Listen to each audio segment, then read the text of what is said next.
Welcome once again to this week's edition of Insights into the Weekly Parsha. Our Parsha this week is Parshas Toldos. And I'd like to begin this morning by giving gratitude, expressing hakaras hatov and thanks. This week's Parsha Shir is generously sponsored anonymously in the merit of the Refuah Shalema for the speedy recovery for Shlomo ben Chaya Fegel Halevi and Gittel Rezel Chaya Bas Sarah. The Refuah Shalema for both of them should be speedy. They should have a speedy recovery. And the schus and the merit of studying Torah together should be a merit for them and a merit for the entire family. We have a jam-packed, action-filled Parsha. Parshas Toldos, of course, the stories of Sefer Bereshis. They are unfolding before our very eyes each week, building on the previous week, anticipating the weeks that will be ahead. Of course, the story that we know and the stories that we've been told over years and years.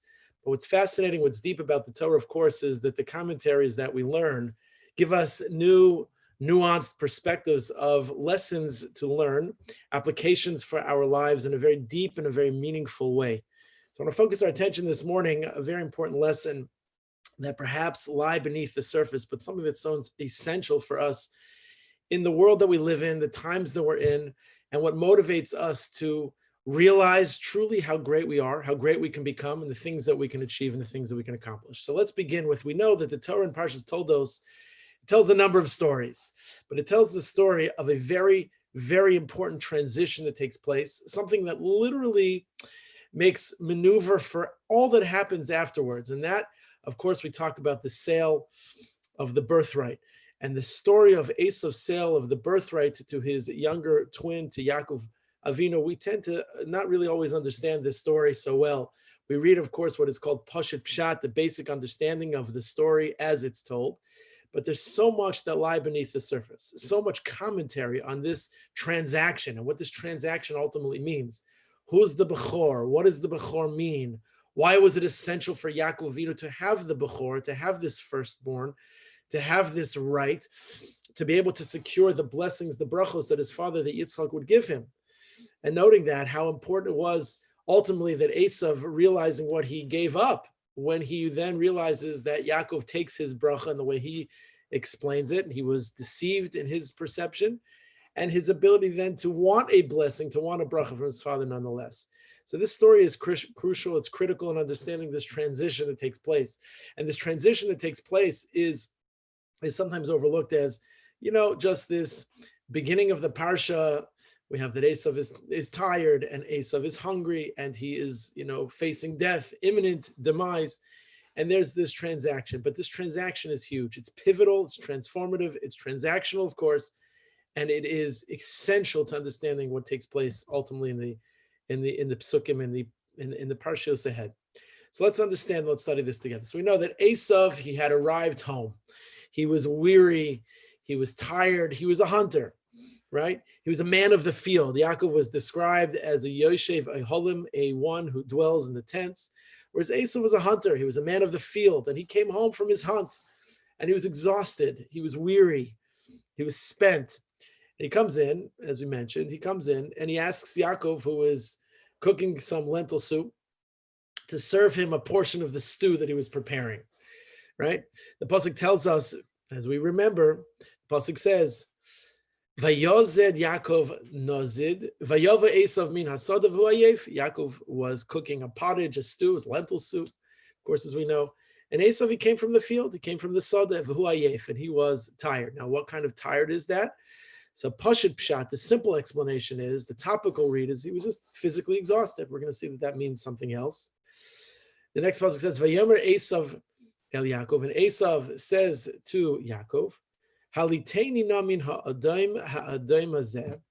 Pour into me some of the pottage, the stew that you are cooking. Ki ayef anochi, because I'm tired. I'm ayef. I'm faint. I'm wiped out. Al kain kara shemo Edom. Now here's what's interesting. His naming, that the highlight, of course, at a bris, everybody's anticipating after the baby has a circumcision. What's the vikar shmo b'yisrael? What's the baby's name going to be? Or the naming of a girl, vikar shmo b'yisrael. What's the name going to be? Everyone's anticipating the name. So you would think that there'd be a little bit of a different location as to when Esav's name It takes place. When does he get his name? He has his name. His name is Esav at the beginning of the Parsha. But therefore, because of the fact that he wants this red stuff, and therefore, in proximity to him feeling ayef, to feeling weak, to feeling tired, and this whole conversation takes place with his brother, Al Kain Kara Shemo Edom. His name is Edom. They name him this as a result of the Edom, the red. he gets his name. So we're going to see that Esav actually has his name from a derivation of a number of different places, a number of different sources. But here we see that here's the second. First he's Esav, and now he's Edom because of his hunger, because of this red stuff, because of this pottage, because of this transaction. So of course, it's not just that he gives him this pottage, he doesn't just give him the soup. Yaakov requested the birthright in exchange, and Esav thus consents. Now, part of, as the Mishnah tells us, what a person has to become very discerning. Part of the responsibility of an individual, the Mishnah teaches us, a person has to be ro'es hanolad. What does ro'es hanolad mean? Ro'es hanolad means you have to anticipate the future. You have to think about what's going to be down the road. And you plan today for what's going to be tomorrow. If you save money today on a sunny day, then on a rainy day, you'll have what to spend. If you anticipate where it is you want to achieve a goal, a milestone. So you got to work hard today. You want to run on a marathon. You want to bike certain distances. You want to accomplish certain Masechtas and Shas, you want to know how to read Hebrew, you have to plan, you have to be a ro'es hanolad. So there's something about what Yaakov Avinu realized, that I'm not just going to give you a pot of soup, you're tired, you're weakened, you're my brother, sure, come into my house. What can I give you? Remember that Yaakov is the grandson of Avram Avinu, who is the consummate machnas orich. Hachnasis orchim is essential to the definition of who he was. And so therefore, obviously, like his father and like his grandfather, he was a machnas orich. Why doesn't he just give him the soup? The answer is that he understood. He was a ro'es hanolad. Being a ro'es hanolad means that he was able to anticipate, he was able to perceive that there's something, that there's going to be something necessary that I'm going to have to achieve, and that is the birthright for me to be able to secure the brachos, to be able to secure the blessings. Now, obviously, it doesn't mean that he understood everything that was going to take place in the psukim that follow with his mother Rivka and the Hakol Kol Yaakov HaYadayim Midei Esav. The voice is the voice of Jacob, and the feel and the touch is the touch of Esav, because he was wearing hairy skins. He didn't necessarily know that, but maybe there was something he was on to realize there's something about the Bechorah, there's something about the firstborn or the birthright that was essential for Yaakov Avinu, who was the second twin, for him to achieve that, to secure that, to be able to secure the blessings, to be able to secure the brachos. So that's what the pasuk tells us. Vayomer Yaakov, Michra chayom es bechoras chali. Sell to me today, this day, your birthright. Don't put it into escrow. Don't wait for another time. Now, you want it? The soup from me, I want something from you. There's an exchange. There's something that I need. It's okay. No problem. Vayomer Yaakov, Hishav ali kayom vayishav lo vayimkar es bechoraso Yaakov, and said, it seemed to be that Esav acquiesces. Esav's willing to do it. He says, no, buddy, listen to me. Swear to me, shavali, make this like, let's make this very, very set in stone, very clear. Swear to me. And so he swore to him. And that was Vaishavalo. And the swearing of Esav to Yaakov about the transaction and transition from birthright that was owned by one and owned to another, sent to another. That's the Vaishavalo Vayimkar es bechoraso Yaakov, and he then sells his birthright. Now, I don't know, and of course, this is part of a different direction, which we're not going to spend time speaking about now, but I don't know, how is it possible, the commentaries deal with, is it a function of you just being born first and therefore the birthright is yours? Like, how does a person sell their status in the birthing order?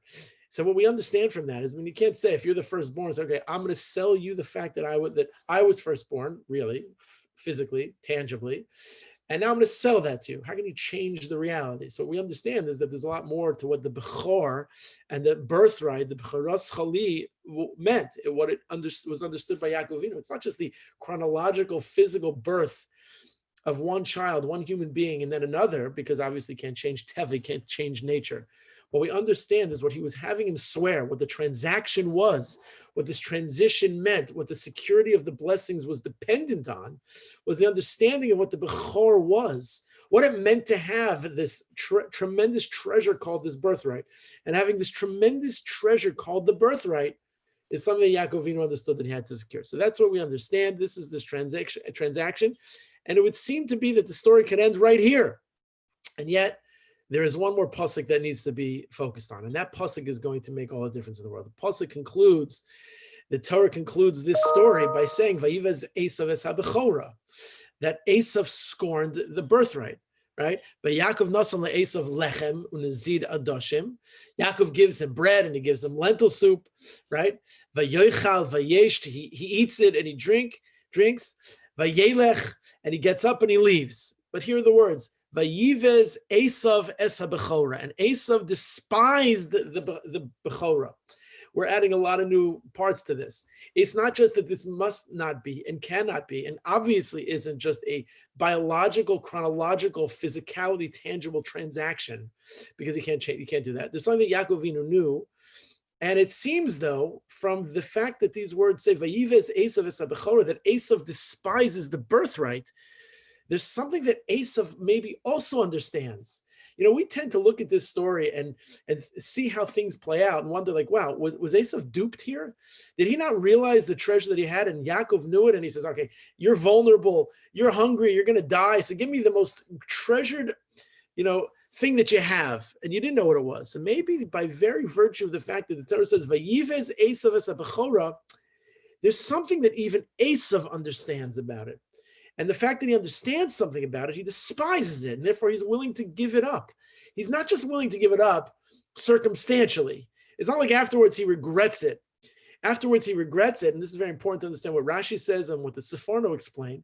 But it's not that not only does he not regret it, he despised it. He's willing to give it up. He's willing to, no matter what the circumstance, not just circumstantial because he's starving, he's hungry, he's facing death, and therefore what's he supposed to do? He's going to ransom anything that he can to get what he needs to survive. No.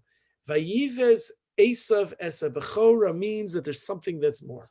What's more is that he despised it. What did he despise about it? What was so egregious? What was so awful about it? So Rashi explains something important in his commentary, that the Torah here testifies to the rishus of Esav. Like, when do we know that Esav becomes a rasha? How do we know that he's a wicked man?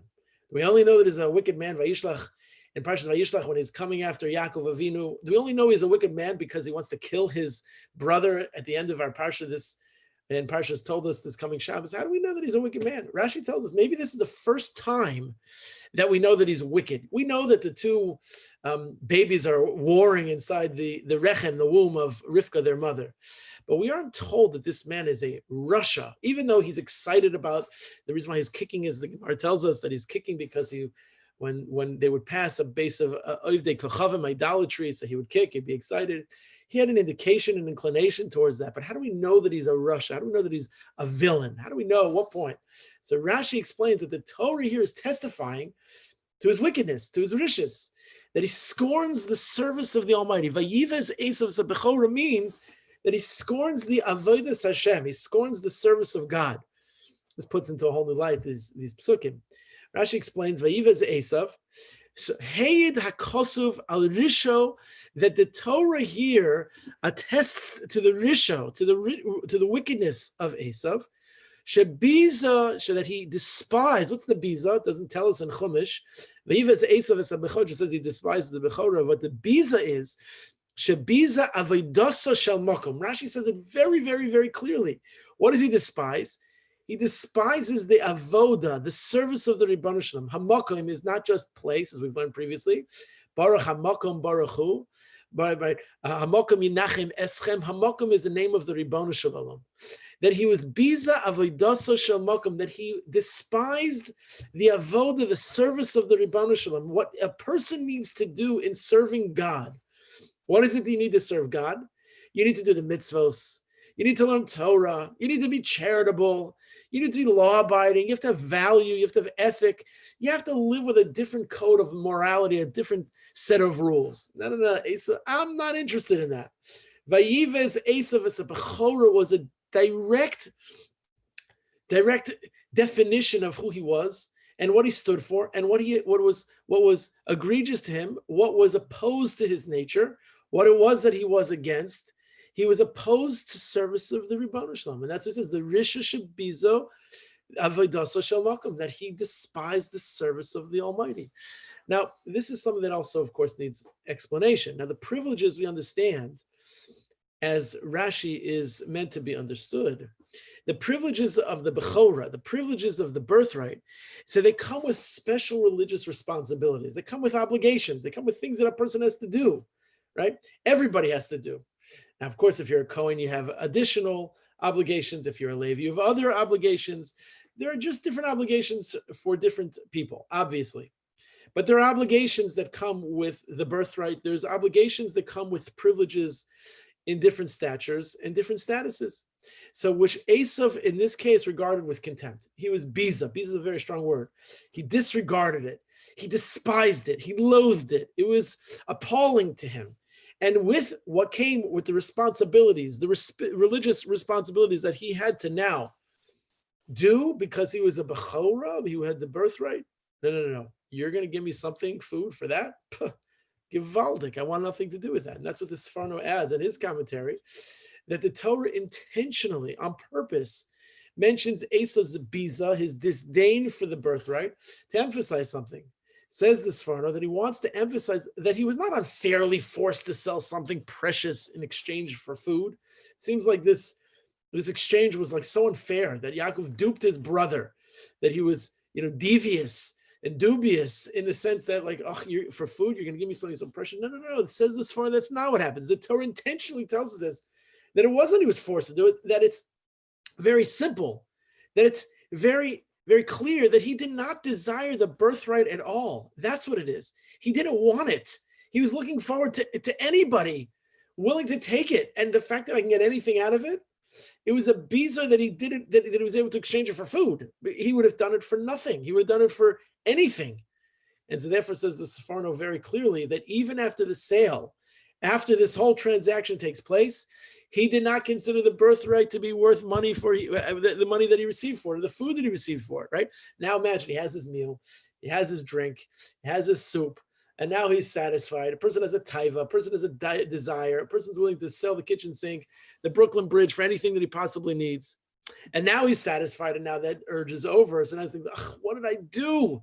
I have tremendous charata, I have tremendous, regret. Why in the world did I do that? No, says the Sforno. Not at all. He was very happy to get rid of it. Even after it was that he was satisfied, even after he was sated, he was happy that it was gone. Therefore, it is not correct to say that he was cheated. It says this Sforno, it is not correct to say that he was cheated, that he was duped, that he was No, that he was not fairly treated.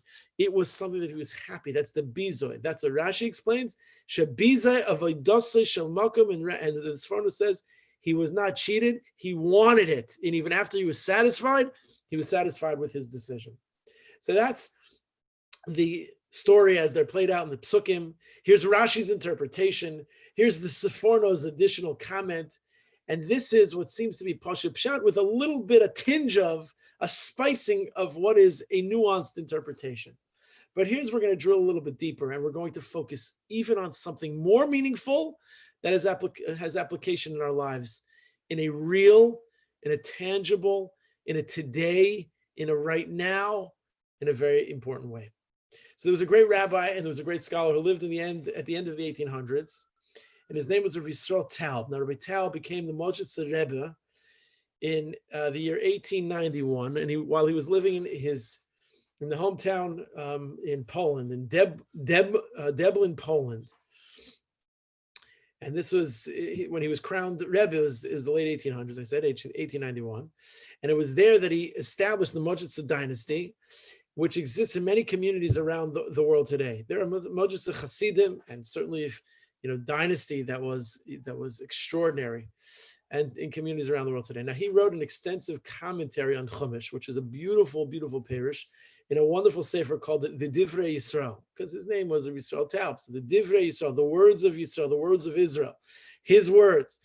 And a study of the Divrei Yisrael gives you unbelievable, fascinating insights into Chumash, into Parsha. And in here, he suggests that Esav's contempt for the birthright has also something deeper and additional symbolic significance. And its symbolic significance is so important. He explains that what's the word b'chayra? You have the chitzonius, you have the outside, the external, and then you have the panemius. Panemius hatayra is, what's the essence? What's the neshama? What's the soul? What's the root? What's inside? It's not the clothing that you see on a person, but what's the inside? What's the mahus? What's the makeup? What's the essence of Klal Yisrael? What's the essence of Yaakov Avinu? What's the essence of Esav? What's the essence of you? What's the essence of me? He explains, let's use the word b'chayra. B'chayra is this word that's essential to this transaction. But the birthright, the b'chora, this word, this term, this milah, this word, of course, it refers to the birthright. Now, sometimes you can't even get an accurate English translation of certain words, right? We try, but sometimes you have words like shalom, for example. Shalom has multiple, explanations, definitions. And then there are words, as hard as we try to define them, and as best as Art Scroll, for example, whether it's a stone chumash or a Gemara, try to define words or concepts and phrases. There's even something that's lacking because it's a Hebrew word. It's a ruchnistic, there's something spiritual about the word. The b'chayra, what's b'chayra? And the way you think about it is actually think about the shirish, the mohus, the root. What's the root? So even though we know that's referring to the birthright, says in the Divrei says the following. It says it's derived from the shirish. What's the shirish? What's the root of the word b'chayra? It's b'chor, beis, chaf, resh, b'chor. The three letters, which are the shirish, the root. Now this denotes and this connotes something. What's b'chor? B'chor is the first. Birthright. In those two words, birthright, it doesn't mean first. Bechor is you're the firstborn. Sometimes people say it's the firstborn or the first of. The birthright seems to be there's a right that comes with the order of birth. Now we assume by attachment that means that if you're firstborn, you're zoicha, you merit the birthright. But he explains Bechora refers to the birthright. The word Bechor, beis, chaf, resh, refers to first, bachar, bachor. So bachar and bachor, first is significant to this. So he explains there's a symbolism to that. There's something symbolic. What's the symbolism? He explains that Esav's disdain was not for the bechora in the sense of the birthright. It's what the birthright represents. It's what was inherent. Because the work in the service of everybody's obligation in the service of God, avodas hamakom, service of the Almighty, everybody has that obligation. You don't have to be a firstborn to have that obligation, but there's something deeper. Esav had a disdain for bechora, for the bechora. It's understood to mean that he despised the first stages. There's something about first that he didn't like. There's something about first that he despised. There's something about first that was against everything about who he was.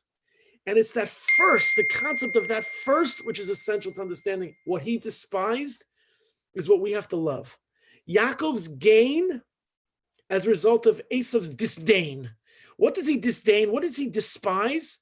What he despises is what we as Jews, Yehudim, was what we love. It's what we need. It's what we crave. Says the Moshe Rebbe, says that if the Bechora, what he despised initial stages, a Bechor, a first stage of something, the difficulty, the challenge, those struggles that are confronted whenever a person begins a new endeavor, whenever a person begins a new undertaking. There's something new, right? Kol haschalos kashos, all new beginnings are hard. When you are faced with a new endeavor, with a new challenge, with a new something, you're confronted with an opportunity to begin something new. So there's resistance that's presented because it's not easy. It's challenging. Whatever the discipline is, whatever the matter is, certainly, of course, in the world of physicality. But Allah has kama v'kama v'kama, how many times do we can say it more and more? In the world of ruchnis, in the world of spirituality, the first stages. Esav, he wanted to and preferred to avoid all the challenges and all the responsibilities of the birthright. Why? Because he didn't have the patience. Patience is a key word here. He didn't have the patience to diligently study. He didn't have the patience to diligently accustom himself to the relevant strict guidelines and the procedures of every Ben Torah, of every Bas Yisrael, of every person. And certainly when you have an elevated amount of responsibility, that responsibility requires you to have patience because you have to learn it. You have to know it. You have to understand the craft. You have to understand the trade. You have to understand what it is that the Almighty calls on you to do. And therefore, says the Rebbe of Moshe, he says that Esav had contempt contempt for the Bechorah in the broader sense of the word. He had contempt for the challenging process of patient study of and acclimation to something new. When there's something new that you have to acclimate yourself to, nobody likes to change things. You have a new system that you have to learn. You have a new rigor that you have to engage in. Perhaps there's something that you know it's altruistic, it's true, it's perfect, it's necessary, but it's new. And because it's new, it's not easy to change the habit and the routine that I find myself literally shackled by, literally held back from. And literally because of those things that are inhibitions, those roadblocks, those obstacles that are before me, I can't break the habits of the things that I know even that I should do. Esav, the persona of Esav, is a representation of somebody who does not want the process of challenge and the ability to patiently come towards and acclimate to something new.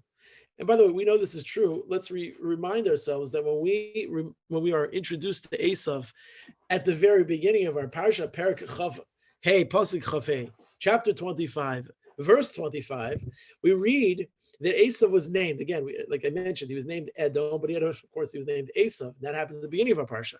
So first time he's named for a very specific reason. Why was he named? Like, how do you get a name? So first as we learned, he got a name because he ate red stuff. It was Edom, because it was Adam. He wanted the red stuff.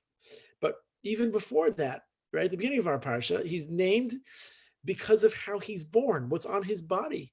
He's named Esav because he was born with hair on his body like an adult male. Now, what is Esav?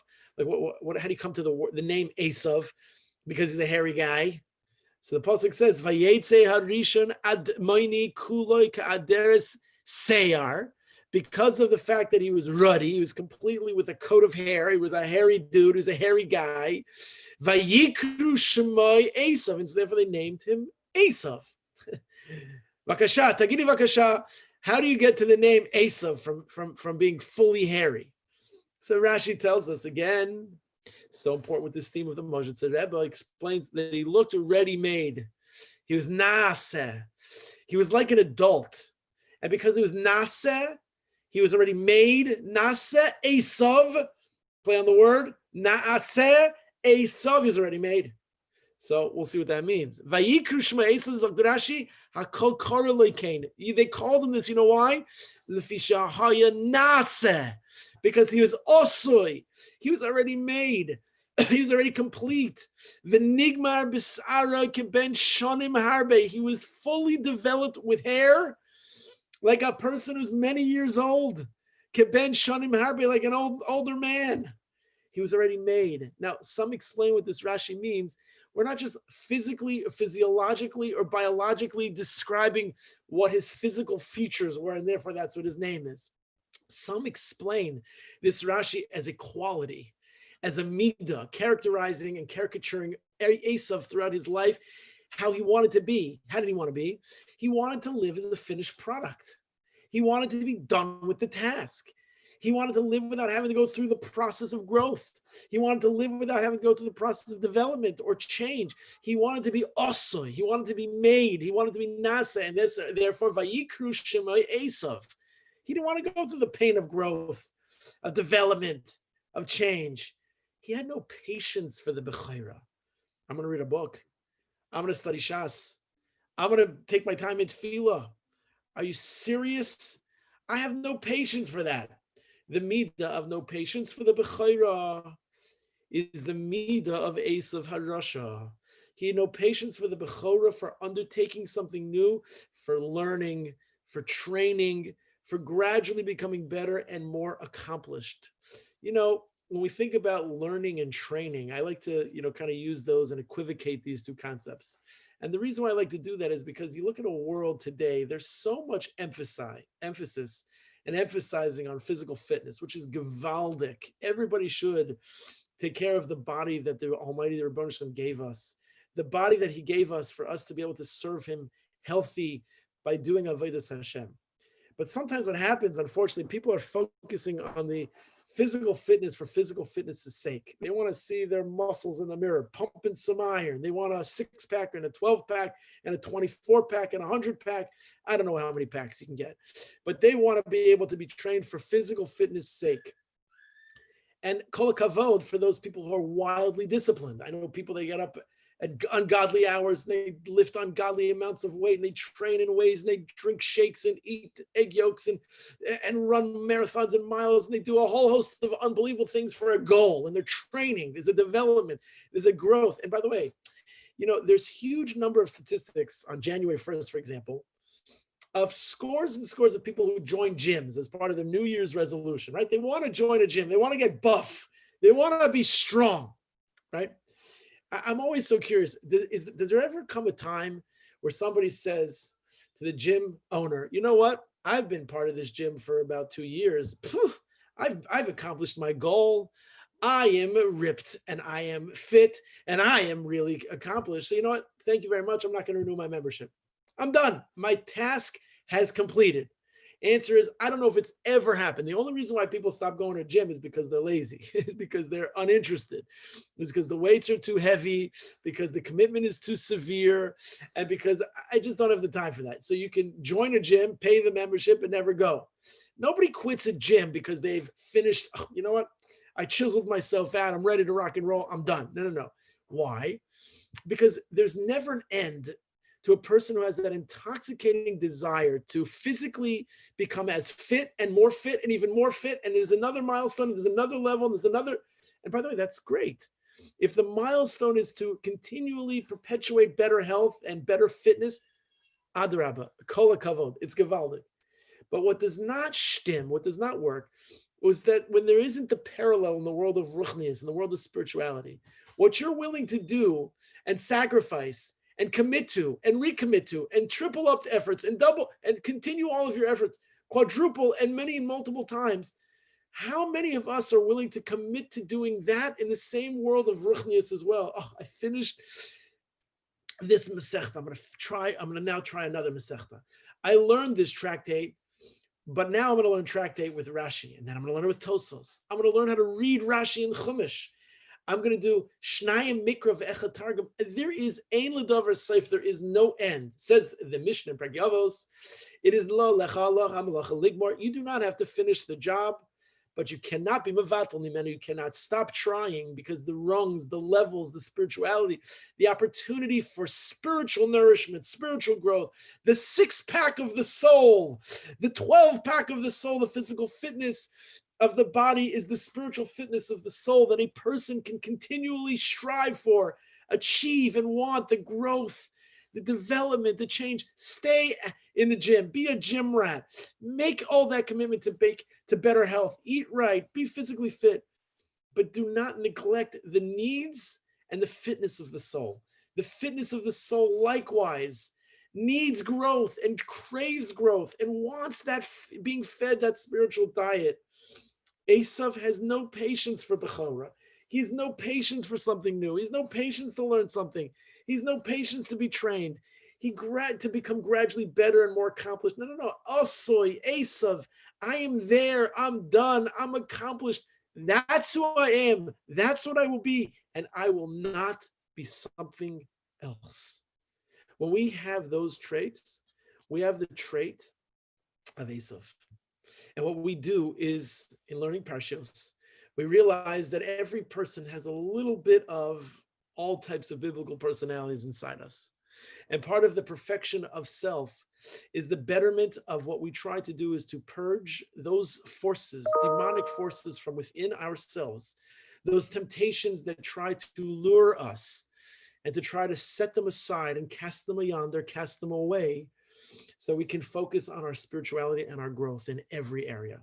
We will not take a phone call, silence our phone, make sure we do not respond to social media. If I'm on that treadmill, if I'm on my Peloton, if I am running a training on a mission, I will be completely focused on what I'm doing. But when it comes to other matters, do I put my phone on silent when I'm learning the Blot Gemara? Do I need to check my social media while I'm chazering the shir, when I'm being married for the sedra? how many minutes should it take you to say the Tehillim Shel Hayom? Well, the Tehillim, if you have 7 Tehillims to say a day, it can take you a couple of minutes if you stop and just do nothing else and say it. Or it can take you half an hour if every kapitel is interrupted by this phone call and is interrupted by that. You have to be as disciplined in physical areas as you have to be in spiritual areas. You have to be as disciplined in spiritual areas as you are in physical areas. It goes simply hand in hand. And this is every precious word, the explanation of even how Esav is described when he comes back from the field. We noted that the Torah does not have any extra words. There's something significant about every single word. The significance of the Torah's description of Esav, he's returning from the field, he's fatigued. Right? What do we say? Vayazid Yaakov nazid vayava Esav min hasadeh. It could just simply have stopped there. The Torah could have said that Esav, Jacob was cooking a pot of stew, right? Because that's necessary for this transaction. And Esav came from the field. V'hu ayef, he's tired. So the commentaries explain that ayef doesn't necessarily mean that he was physically tired. Okay, we would assume the guy, no different than any person who goes to the office in the morning, come back at the end of the day, you're tired, you had a long day. What's the Torah telling us? He's more tired than Yaakov Avinu. Yaakov is Yeshiv at Holim, so he's not tired. The mental energy that he used, Yaakov Avinu, in studying Torah, maybe he was tired, maybe he was more tired. Maybe he was more tired. V'hu ayef, the Mefarshim explained that this might indicate not only a physical fatigue after a day of hunting, but it also connotes a condition of lethargy, of apathy, of weakness. He's ayef, he's fatigued, he's spiritually fatigued. He's uninterested in the growth that's necessary, and so therefore he has a lethargy. We have this similar in the case, of course, in the story of Amalek, that the Jewish people were ayef v'yageya, they were ayef also. Or were they tired? They were physically tired from the travels and travail in the desert. Some of the commentators explain yes, and others explain that they were ayef, they were just weakened in their spirituality. There was a lethargy. They were lethargic, they were apathetic. They cared too little about the spiritual matters, about the important things. And Esav, who has this midah, who is this midah, he lacks this ambition. Esav, he lacks this drive. He lacks this initiative to grow, to improve himself. He's preferring instead to be lazy. He wants to hang on the couch. He wants to just take it easy. He wants to be complacent. He wants to remain the same throughout his life. I'm osui. I'm hairy. I'm complete. I'm like an old man. I'm like literally an old man as I'm born now. I'm like an old man. I was talking to somebody this morning after davening, after minyan this morning. And it was an older fellow, not elderly, an older fellow who is younger than most young people that I know because he's active. He's ambitious. He's running from one meeting to another meeting, to this learning, to that shir, to this program, to that thing. You are with vitality, as willing as you are to engage that, to be involved in that, to take on new challenges. How many people do you know that are in their mid to later 70s that are willing to take on new challenges, to take on new endeavors, new projects, new accomplishments that lie on the horizon? That's amazing. That's incredible. And how many of us sometimes deprive ourselves from our best selves because we have the midah of Esav inside of us, complacent, lazy. We are satisfied with our weakest self. And that happens year after year after year after decade after decade after decade. And then you find yourself at a stage in your life, you're like, oh my goodness, Favos Wild Sein, what? Why didn't I do that? So we are the descendants, and we are the spiritual heirs of Yaakov Avinu, of Jacob, our forefather. So we are to embrace the Bechorah, the birthright, but more what the birthright represents, the first, the initiation, the challenge, the growth, the not being satisfied with the status quo. What's the status quo? Who wants a status quo? The whole world is either in the environment of an oila or a yored. Like an escalator is either up or down. There's no standstill escalators. You're either moving or you are ascending or descending. We who are the spiritual heirs, Yaakov Avinu's descendants, his children, his grandchildren, his great-grandchildren, we are the spiritual heirs, and the embracing of this concept of the Bechorah as he craved it. He needed it. He understood what it was in securing the birthright, the blessing. who are the recipients of that blessing. We're the recipients of that blessing. We are the beneficiaries of Yaakov Avinu appreciating the Bechorah. And when we appreciate what the Bechorah is, the challenges of learning, the challenges of growth, a certain relentlessness and a restlessness seeking to positively change and always strive to become better and better and better in every possible way. And there's so many areas that we can introduce to ourselves. And frankly, the whole idea and the notion of being a tinok shenishba is really reserved for a very select few. And the reason why we say that a tinok shenishba is reserved for a very small select few is that today it's almost impossible for a person not to be able to grow in Torah, to advance their tefillah, to accelerate things in their spiritual lives that they perhaps dreamed of, never thought were available as accessories to be able to assist and aid their growth. Today, available to every single person in spades. All you have to do is go onto your browser, you go to YU Torah, you go onto Chabad.org, you download the Safari app. There are shiurim, meaningful minute, Torah anytime, shiurim, apps, classes for beginners, for intermediates, for advanced, for super mega advanced. You can actually even listen to a podcast, a sheer on a higher speed. If you're just feeling you don't have the time to listen to it at 1.0, you can put it up to 1.5 or 2.0. If you can listen that fast and comprehend that information, gewaldic. While we're traveling from one location to another location in your car, you put on a podcast, you listen to a shir, you listen to a Dvar Torah, you have something to say at your Shabbos table. There's always a relentless and a restlessness to be able to grow, to understand the Parsha, to understand the Gemara, to understand what new challenges am I willing to take on? And that's true for everybody, males, females, elderly, middle-aged, children, every single person in the world of Torah, every single person in the world of Tefillah, every single person in the world of Chesed. Do not limit yourself by defining yourself as an Esav that you're done. I am who I am. I will be what I will be, and I am not able to change.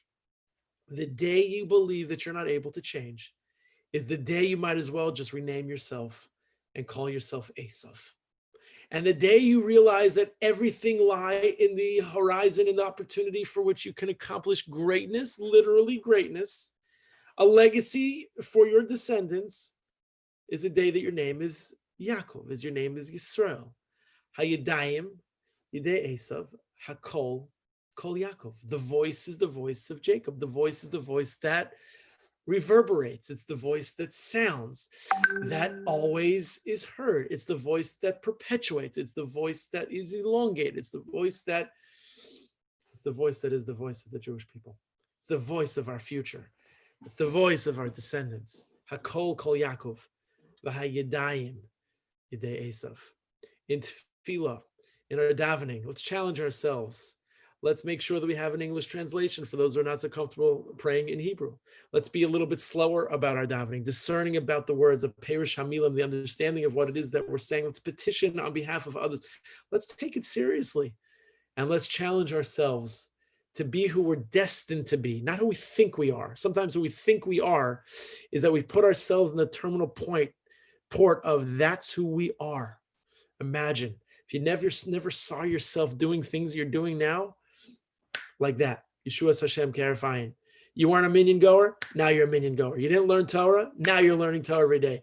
Every day, your day is advanced and you're blessing, bracha. Your whole world is different. Your whole the change is it's so recognizable to you and to your lives. Bracha, blessing, ad balidai. I'll just conclude my remarks this morning by sharing a story that I've shared a number of times. Of course, it's personal, and of course, it's and with my family, but it's so essential, I think, for everybody. And it's a lesson that, even though it's a lesson for everybody, it's a lesson that inspires me literally every single day. And I'll explain to you how and why. So we know that this coming Sunday, the Chevra of the Daf Hayomi, the studiers of the daily folio of Talmud, are going to complete Maseches Eruvin, Tractate Eruvin, a difficult, a complex, complicated Masechta. Maseches Eruvin comes to a conclusion on this Sunday in the Daf Yomi cycle, and Maseches Pesachim begins on Monday.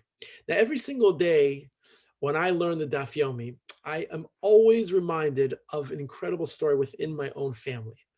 And it's the daily study. Both of my grandfathers studied the Daf Yomi diligently. They were Messiahim Shas.